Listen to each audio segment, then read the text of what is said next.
కదంబకాయలతో పచ్చడి చేసుకుందాం రండి. స్టవ్తో పని లేకుండా సింపుల్గా రుచికరమైన ఆరోగ్యకరమైన చట్నీ చేసుకుందాం. నేను ఒక 10 కాయలు కదంబ పువ్వులను తీసుకున్నాను. వీటిని శుభ్రంగా కడిగి చిన్న ముక్కలుగా కట్ చేసుకుని పక్కన పెట్టుకోండి. ఇప్పుడు పచ్చడిలోకి కావాల్సిన దినుసులన్నీ ఇలా తీసుకుందాం.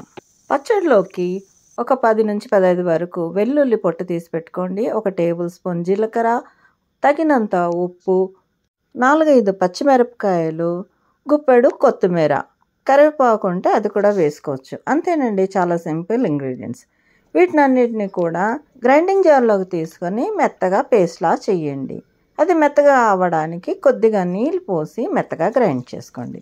ఇదంతా కూడా ఒక చిన్న బౌల్లోకి ట్రాన్స్ఫర్ చేసుకొని దాంట్లో 2 టేబుల్ స్పూన్ల నిమ్మరసాన్ని పిండంతా ఒకసారి కలిపి సర్వ్ చేసుకోవడమే. ఇవి స్నాక్స్లోకి చాలా టేస్టీగా ఉంటుంది.